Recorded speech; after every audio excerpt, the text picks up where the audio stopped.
Nobody looks heroic when they're hungry, Elias Carter used to say, but the girl standing in the rain outside his bakery looked like she had been surviving on pride alone.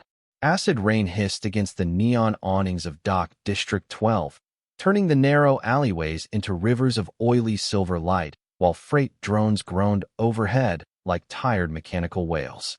The station's heating grid had failed again sometime before dawn, and cold vapor drifted through the lower streets hard enough to sting exposed skin. Most businesses along Harbor Row had already shut their security shutters for the night, their signs flickering weakly behind reinforced glass, but Elias's bakery still glowed warm against the darkness. The old man at the repair stall across the street liked to joke that the smell of fresh bread from Carter's oven could probably stop a riot. Tonight, though, even the smell seemed tired. Elias wiped flour from his rough hands onto a faded gray apron while trays of rye loaves cooled behind the counter. The little shop hummed softly with heat from the brick oven, casting amber light across cracked tile floors and shelves lined with cheap soup tins for dock workers too broke to afford restaurant food. He was reaching to switch off the front sign when movement outside caught his eye. A figure stood beneath the flickering blue transit lamp across the street. Small, thin, completely still. At first he thought it was another scavenger kid hoping for scraps, but then the figure stepped forward into the rain light, and Elias realized she wasn't human. Her skin carried a pale blue tint beneath the station glow, almost gray from exhaustion, and strands of silver hair clung wetly to her face. Her clothes looked military once, maybe medical corps from the cut of the coat, but now the fabric hung loose around her frame like it belonged to someone healthier. She stared through the bakery window with an expression Elias had seen too many times before on starving miners and refugees arriving from the outer colonies. Not desperation. Worse, calculation. The kind people used when they were deciding whether their dignity was worth less than survival. She hesitated before stepping inside. A soft chime rang above the door, and warm air wrapped around her immediately. Elias noticed the way her shoulders almost collapsed from the sudden heat. Water dripped from the edge of her sleeves onto the floor. For a few seconds neither of them spoke.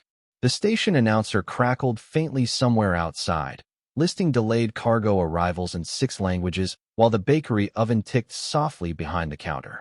Up close, the girl looked younger than he expected. Maybe early 20s by human standards. Her eyes were violet, dull with exhaustion, but still sharp enough to hold on to pride. Elias had seen soldiers with that same look after the war ended.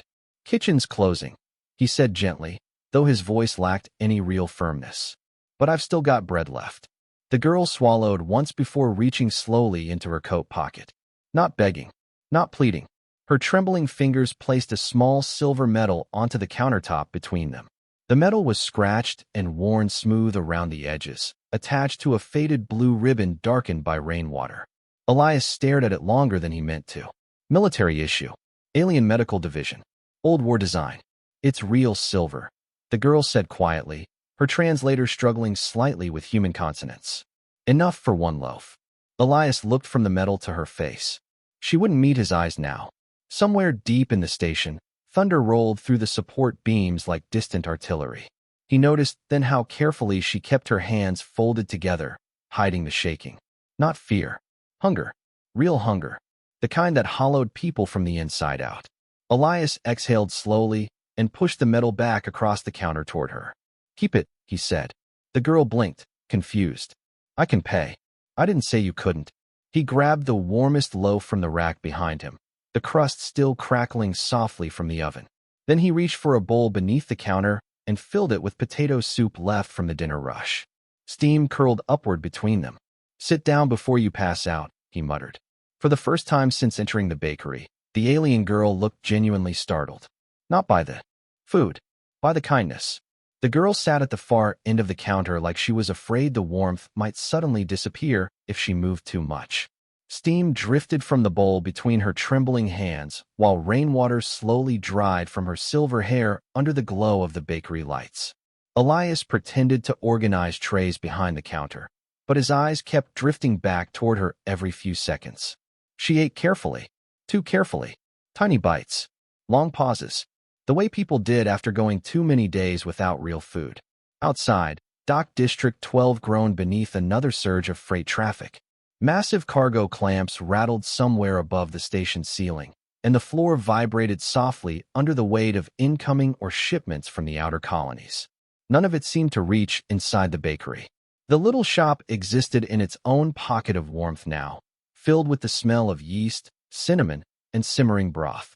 The girl finally looked up after finishing half the soup. "You should have taken the medal," she said quietly. Elias shrugged while wiping flour from the steel countertop. "And you should have eaten 3 days ago." Her expression tightened slightly at that. Not offended. Exposed. 2 days, she corrected softly. "I still had water yesterday." Elias stopped moving for a second. Then he reached behind the counter and tore another thick slice from the loaf. He slid it toward her without saying anything. She stared at it before speaking again. "Most humans here would not feed me. Most humans here barely feed themselves." That earned the faintest reaction from her. Not quite a smile. More like surprise at hearing humor survive in a place like this. The station lights flickered overhead for half a second before stabilizing again. Power shortages. Normal for the lower districts. The girl glanced toward the windows automatically, tense in a way Elias recognized immediately. Refugees learned to track exits before conversations. "You got a name?" he asked. She hesitated before answering. "Lyra." "Lyra what?" Another pause. "Lyra Vane." Elias nodded slowly like the name meant nothing to him, though the surname sounded military. Maybe officer family. Maybe not. Hard to tell anymore after the war scattered entire populations across half the galaxy. He poured her a cup of hot tea from the kettle near the oven. "I am not asking for pity," she said suddenly as he set the cup down. "Good," Elias replied. "I do not sell pity. Bread, yes. Pity costs extra." This time the smile actually appeared. Small. Fragile. Gone almost immediately. But it changed her face enough for Elias to notice how young she really looked beneath the exhaustion. The station announcement system crackled again outside. Curfew warnings for undocumented arrivals. Lyra's fingers tightened slightly around the teacup at the sound. Elias noticed. "Security been sweeping this sector again?" he asked. She lowered her eyes. "They are checking refugee permits near the freight tunnels." "You got one." Silence answered him. Elias exhaled slowly through his nose. Figures. Thousands of displaced aliens had flooded the lower station after the border conflicts ended, and Dock District 12 treated paperwork like religion. No permit meant no housing. No food access. No heating credits. Sometimes no oxygen access above the lower decks. The girl looked toward the medal still resting near her elbow. "My mother earned that," she said softly. "Medical Corps 7th Fleet." Elias froze for just a fraction too long before reaching for another tray behind him. 7th Fleet. He remembered hearing that designation years ago over battlefield comms and emergency evacuation frequencies. Human survivors used to whisper about alien medics from the 7th like they were ghosts. "She kept people alive," Lyra continued quietly. "Even human civilians." The oven popped softly behind them as cooling bread settled on the racks. Elias stared into the orange firelight longer than necessary. "Sounds like a good woman," he muttered. Lyra nodded once. "She died during the final evacuation on Kepri Colony." Elias looked down at his scarred hands. Flour still clung white against old burn marks near his knuckles. "War takes the decent ones first," he said. Neither of them spoke after that. Rain hissed against the windows while the bakery filled with the quiet sounds of survival. Hey! Spoon against ceramic. The ticking oven. Two strangers sitting beneath warm light in a station that had almost forgotten what kindness looked like.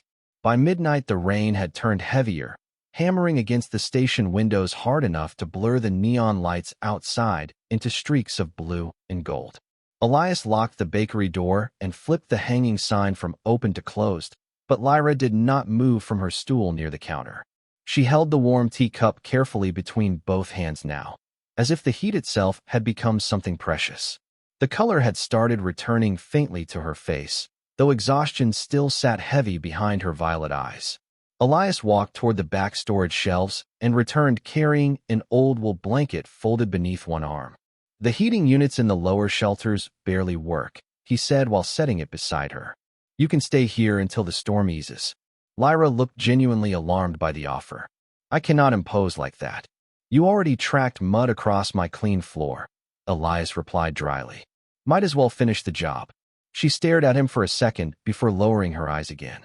Elias could almost see the argument happening inside her. Pride fighting survival.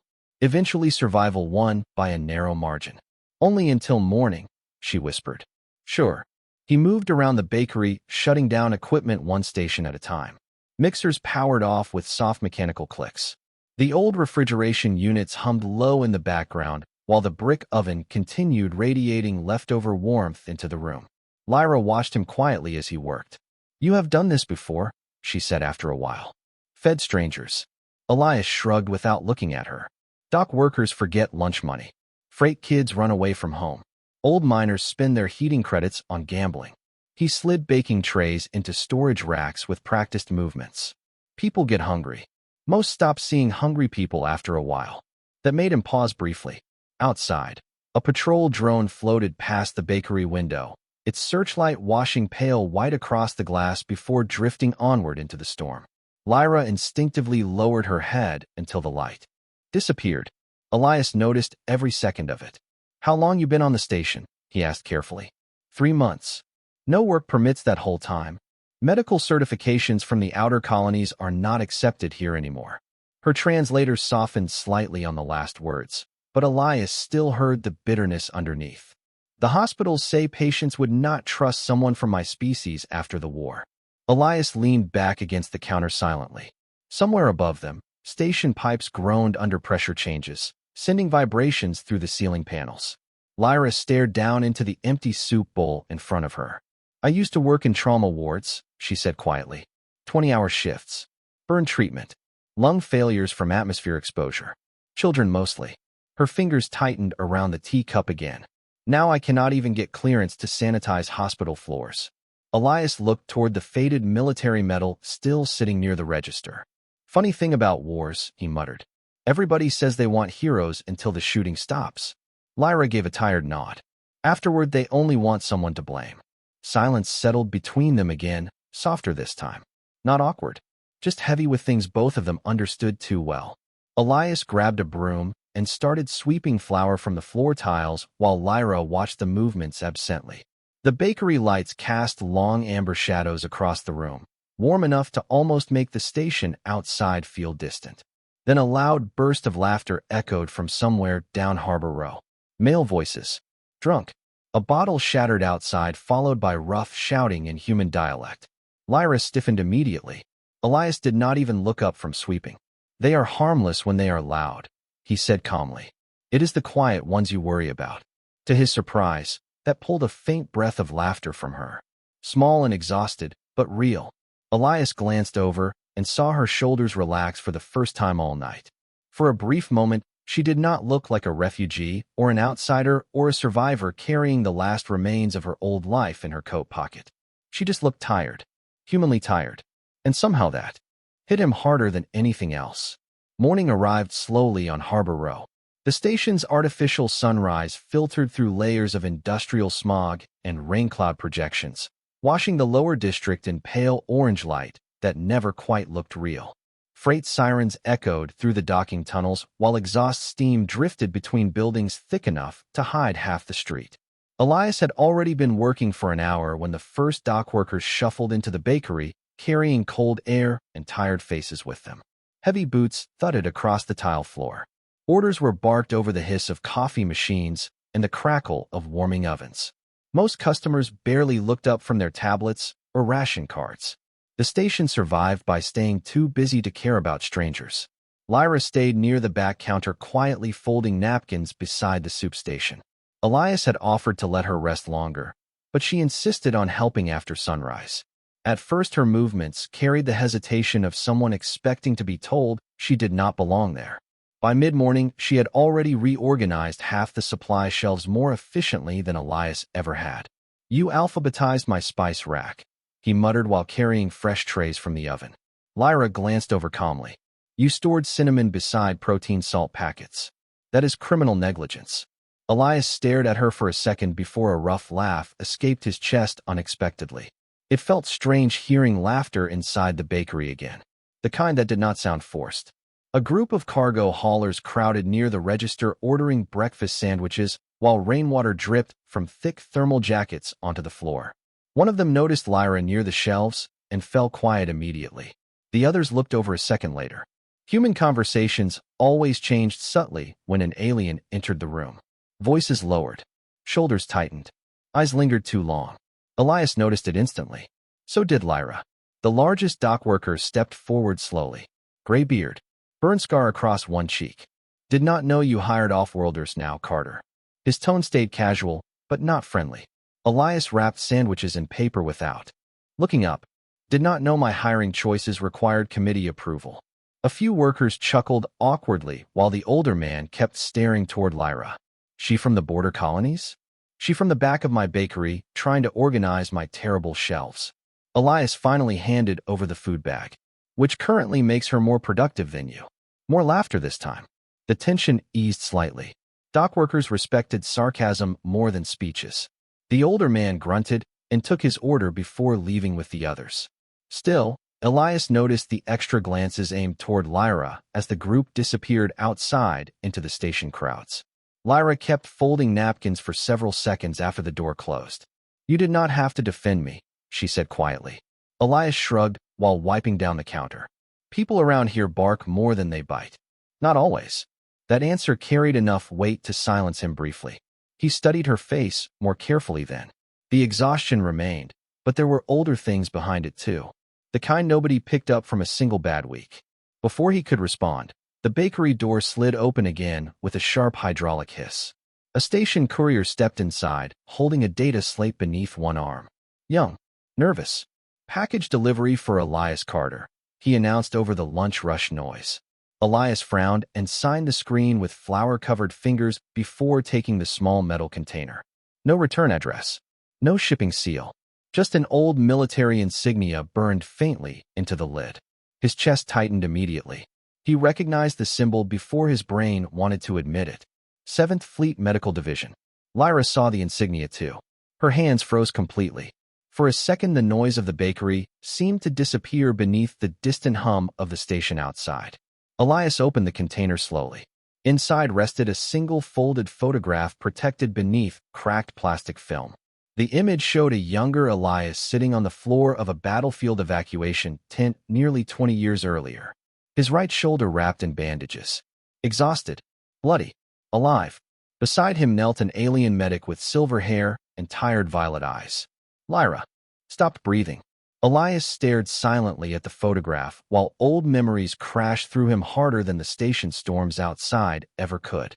At the bottom corner, someone had written a message by hand. In faded ink barely visible beneath time and scratches. To the stubborn human who refused to die. Stay kind. The lunch crowd faded slowly after noon, leaving behind the familiar smells of coffee grounds, warm bread, and damp station jackets drying near the heaters. Outside the bakery windows, Harbor Row buzzed with the usual machinery of survival. Cargo lifts screeched overhead. Vendors shouted discount prices through static-filled speakers. Somewhere down the block, a repair drone sparked loudly while welding damaged pipework above the transit lane. But inside the bakery, everything felt quieter now. Elias stood near the counter staring at the old photograph like he was afraid to blink and lose it. The younger version of himself inside the image barely looked familiar anymore. No gray in his hair. No bakery apron. Just a tired soldier sitting beneath harsh emergency lights while an alien medic worked beside him with calm hands and exhausted eyes. Lyra moved closer slowly, her expression unreadable. That is my mother, she whispered. Elias swallowed once before nodding. Yeah. His voice came out rougher than expected.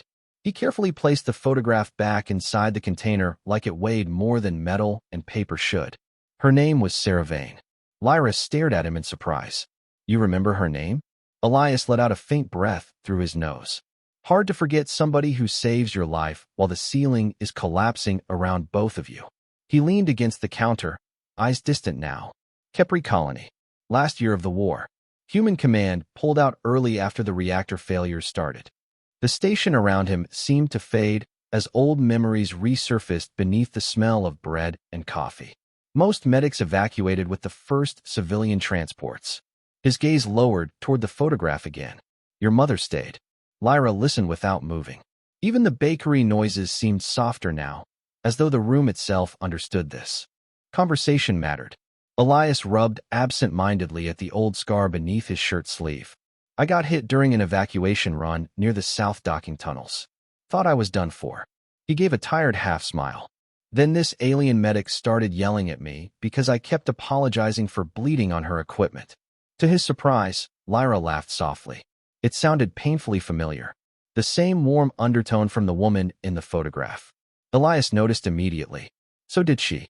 Her smile faded a second later beneath something sadder. She used to say humor kept people breathing longer, Lyra murmured. Elias nodded slowly. Sounds about right. Silence settled between them again, but this time it felt full instead of empty. Shared.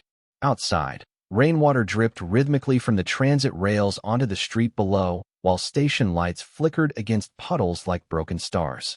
Lyra finally looked down at the military medal resting near the register. She carried that medal every day, she said quietly, even after the war ended. Her fingers brushed the edge carefully. When the refugee ships left Kepri, she gave it to me. Elias frowned slightly. Why? Lyra stared at the medal for several seconds before answering.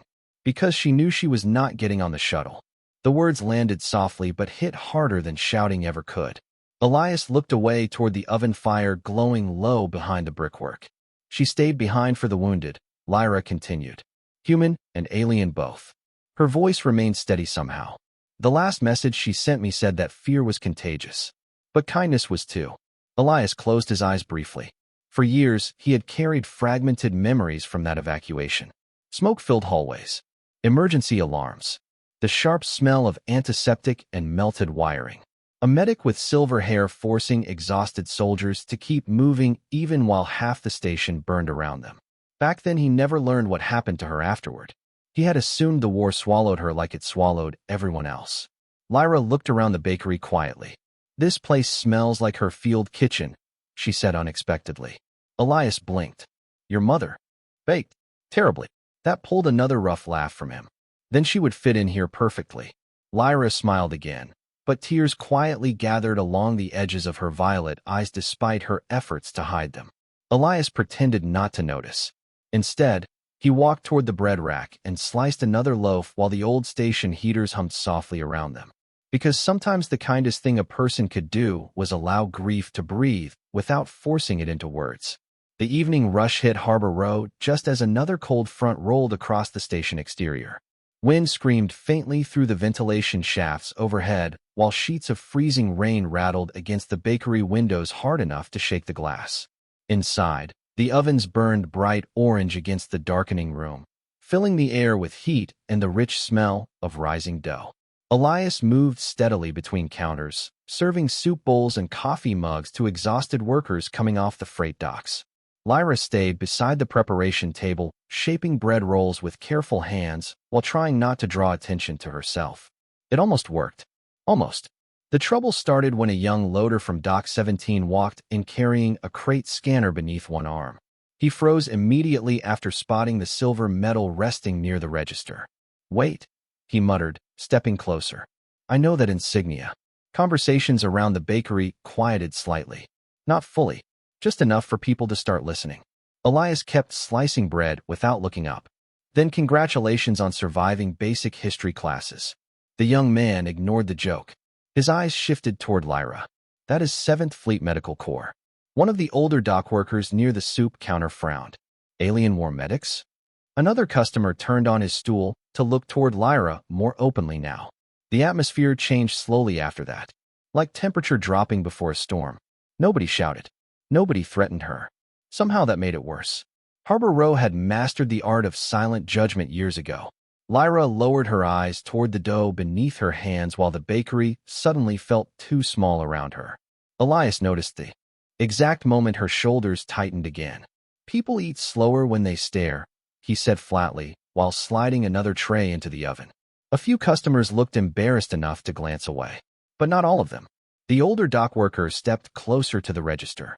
My brother died during the Kepri evacuations. His tone stayed controlled, but grief lived underneath every word. A lot of humans did. Lyra swallowed quietly before answering. A lot of my people died too. The room fell silent after that. Only the soft mechanical hum of the bakery heaters and the ticking oven filled the space between them.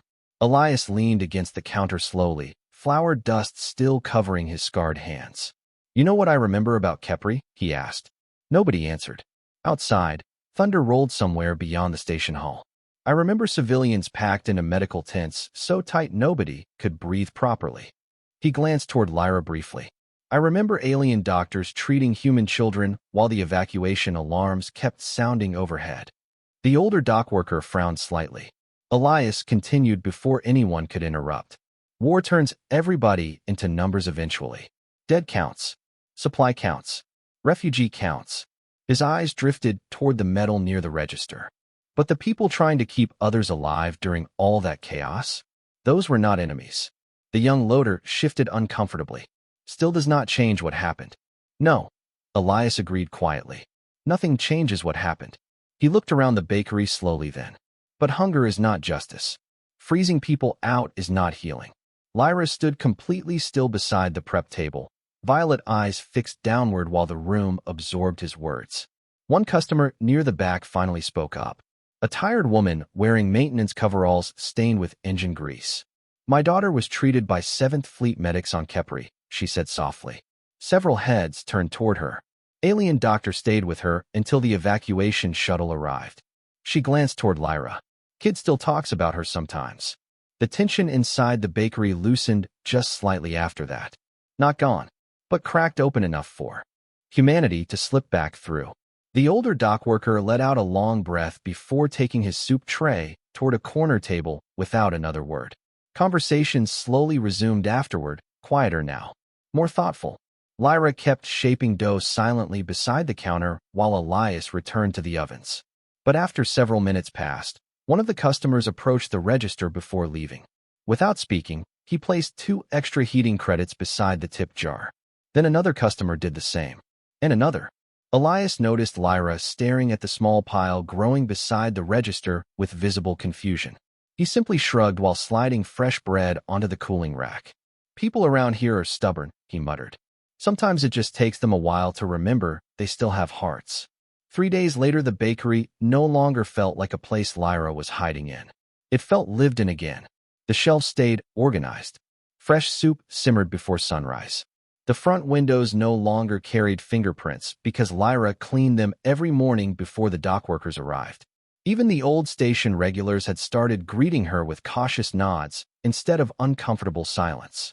Harbor Row still looked worn down by too many hard years, but something subtle had shifted inside the little bakery with the warm lights and cracked floor tiles. People lingered longer now.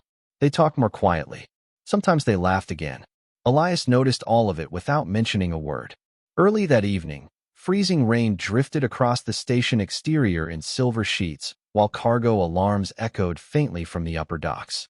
Lyra stood near the prep counter rolling dough beneath soft oven light, while Elias repaired a broken heating vent near the back wall. The old machine rattled loudly every few minutes like it was threatening retirement. Hit it harder, Lyra suggested calmly without looking up from the dough. Elias frowned at the vent. That is already my entire repair strategy. Explains a lot about this place. He snorted despite himself and tightened another loose bolt. For a few seconds the bakery felt almost peaceful. Then the front door slid open sharply enough to let cold air rush across the room. 2 station security officers stepped inside wearing dark gray patrol coats streaked with rainwater. Conversations from the nearby tables stopped immediately. Elias straightened slowly from the heating vent while Lyra froze beside the prep station. The older officer scanned the room once before focusing directly on her. Lyra Vane. Her hands tightened against the counter. Yes. The younger officer activated a data pad. Your refugee identification has been flagged during regional verification updates. Elias already disliked the phrase before the man even finished speaking. Flagged for what? He asked flatly. The older officer kept his eyes on Lyra. Expired medical transfer credentials. Unregistered employment activity. Failure to report temporary residence. Several customers shifted uncomfortably near the front tables. Outside, thunder rolled faintly through the station hall. Lyra lowered her gaze. I understand. Elias stepped forward immediately. She works here because I asked her to. That does not change station policy. The younger officer sounded bored more than cruel, which somehow made it worse. Unregistered refugees are required to report for relocation processing. The word relocation landed heavily inside the bakery. Everyone in Harbor Row knew what it really meant. Temporary camps near the lower maintenance sectors, crowded shelters, food ration lines, months of disappearing into administrative systems that forgot people existed. Elias wiped flour slowly from his hands while staring at the officers. She is not causing trouble. Sir, this is not personal. The older officer finally softened slightly. But regulations are regulations. Lyra carefully removed her apron and folded it beside the counter. Every movement looked painfully calm, controlled, like someone preparing to lose another home without making the process harder for others. I will go with you, she said quietly. Something about those words hit Elias harder than shouting ever could. No anger, no begging, just exhaustion. The younger officer stepped toward the counter with a restraint scanner ready for transport registration. Then one of the dock workers near the window suddenly stood up. The older man with the burn scar across his cheek. Hold on, he muttered. Everyone turned toward him. He reached into his jacket pocket and dropped a worn identification chip onto the counter. Transfer 1 month of my heating credits to her residency account. Silence filled the bakery instantly. Then the maintenance woman from earlier stood too. Add mine. Another worker near the soup station pulled out his station card. Mine too. The younger officer blinked in visible confusion as more customers slowly rose from their seats. Freight handlers, welders, transit mechanics, people who barely had enough credits for themselves. One after another, they placed station cards, heating chips, meal vouchers, and temporary residency transfers onto the counter beside the old metal. Elias watched quietly while the pile grew larger. Lyra stared at the customers in complete disbelief. The older dock worker rubbed awkwardly at his beard before speaking toward her without quite meeting her eyes. Your mother helped people during the war, he muttered. Seems fair somebody helps her daughter now. Outside, the storm continued hammering Harbor Row beneath cold station lights. But inside the bakery, something warmer than heat spread silently through the room. The security officers left the bakery nearly 20 minutes later, carrying fewer arguments than when they arrived. Harbor Row residents had flooded the registration forms with enough temporary housing credits and employment sponsorships to force the station system into approving a probationary residency permit for Lyra. It was messy, bureaucratic, probably irritating for everyone involved, which meant the lower station had handled it perfectly. The moment the officers disappeared back into the freezing rain outside, the tension inside the bakery released all at once. Conversations returned slowly. Someone laughed nervously near the soup station. A freight mechanic muttered that paperwork was more dangerous than pirates. Even Elias finally exhaled the breath he had been holding. Lyra remained standing near the counter, staring at the stack of donated credits and transfer cards. Beside the metal, her expression looked almost lost. Why would they do that? She asked softly. Elias wiped his hands on his apron before answering. Because decent people get tired of watching the universe act ugly all the time. She looked toward the customers still finishing their meals beneath the warm bakery lights. The older dock worker lifted his coffee cup awkwardly in her direction before pretending to focus on the weather report playing silently across the overhead monitor. Lyra's eyes shimmered faintly beneath the amber light. She blinked hard once and looked away before anyone noticed. The storm outside worsened as evening settled deeper across the station. Rain hammered against Harbor Row hard enough to rattle the storefront signs, while cold wind screamed through the transit tunnels overhead. Most customers eventually shuffled home toward overcrowded apartments and maintenance bunks, leaving the bakery warm and quiet once again. Elias locked the front door and flipped the sign to closed while Lyra cleaned tables near the windows. You missed a spot, he muttered, pointing toward a perfectly clean corner. Lyra narrowed her eyes slightly. You are impossible. That is what keeps the bread fluffy. To his surprise, she laughed fully this time. Warm. Genuine. The sound lingered inside the bakery longer than either of them expected. Later that night, Elias carried 2 bowls of leftover soup toward the front counter, while Lyra sat studying the old photograph again beneath the dim lights. Rainwater streaked slowly down the windows behind her, turning the neon reflections outside into rivers of blue and gold. She looked happy there, Lyra whispered while holding the image carefully. Elias sat across from her with a tired groan as his knees protested the movement. Your mother yelled at me for 30 straight minutes after that picture was taken. Lyra blinked. Why? Apparently removing your own bandages with a utility knife counts as medically irresponsible. A faint smile touched her lips. Yes, that sounds like her. Silence settled comfortably after that, the kind that no longer needed caution around it. Elias dipped bread into his soup while studying the bakery around him. The old place still looked worn down. Ceiling paint peeling near the vents. Tables scratched by years of station traffic. Ovens older than some planet-side governments. But tonight it felt fuller somehow. Warmer. Like life had quietly returned while nobody was paying attention. Lyra eventually looked toward him across the counter. You know, she said softly. My mother used to believe humans were terrifying. Elias snorted into his soup. Smart woman. No, her violet eyes lifted toward his. She believed humans frightened her because they felt everything too deeply. The bakery heaters hummed softly around them. Your anger, your grief, your loyalty. She glanced toward the front windows where rain blurred the station lights outside. She said humans carried kindness the same way stars carried fire. Recklessly, Elias stared down at the steam rising from his soup bowl for several seconds before shaking his head faintly. Your mother clearly never watched me burn 3 batches of cinnamon rolls in one morning. Lyra smiled again, smaller this time. Sadder too.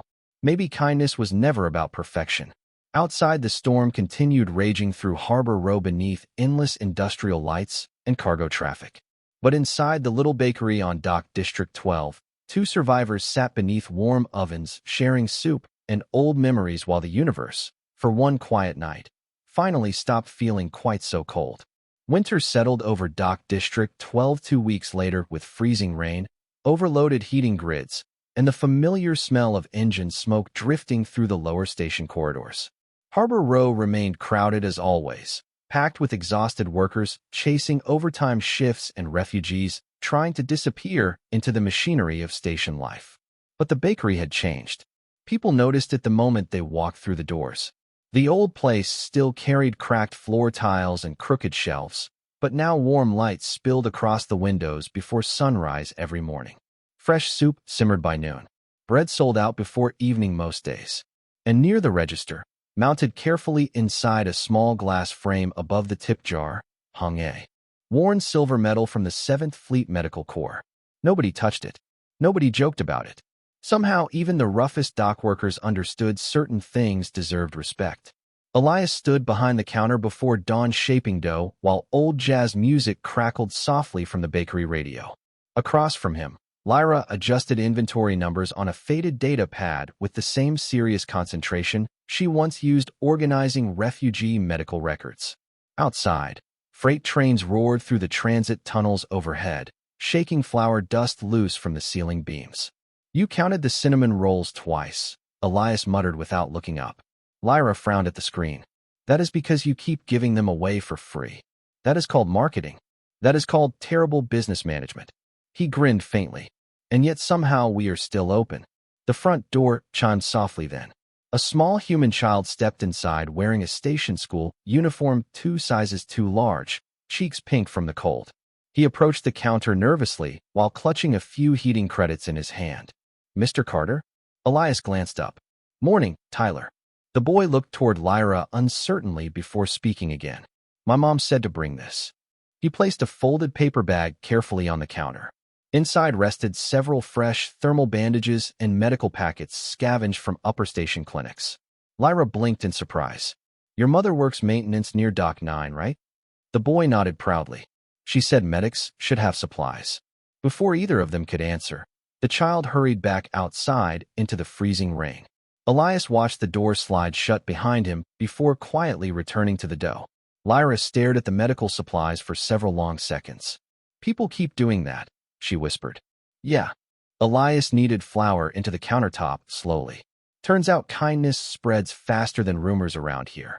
The station lights flickered once overhead before stabilizing again. Somewhere outside, morning sirens announced incoming cargo arrivals from the outer colonies. Harbor Row slowly came alive beyond the bakery windows beneath neon reflections and drifting steam. Clouds. Lyra carefully placed the thermal bandages beside the register beneath her mother's medal. Her fingers lingered against the glass frame afterward. I used to think survival meant holding on to whatever you had left, she admitted quietly. Food, credits, memories. Elias slid another tray toward the oven fire. And now, Lyra looked toward the crowded station beyond the windows where tired strangers hurried through the cold, carrying coffee cups and toolkits and grocery bags through another difficult day. Now I think maybe survival is when people refuse to let each other disappear. Elias did not answer immediately. He simply opened the old brick oven, letting warm orange light spill across the bakery walls. Customers would arrive soon. Workers with frozen hands. Families low on credits. People carrying private griefs through loud station hallways. Same as every morning. But now there would also be fresh bread waiting for them. Warm soup. A clean table beneath steady lights. A place where nobody had to trade dignity for survival. Elias glanced toward the framed medal above the register one final time before the morning rush began. Then he reached up quietly and adjusted it straighter against the wall. Not like a war trophy. Not like a relic. More like a promise. Outside, the station thundered endlessly beneath cold steel skies and cargo traffic stretching toward distant stars. But inside the little bakery on Harbor Row, warmth still existed. And for the first time in years, that felt enough.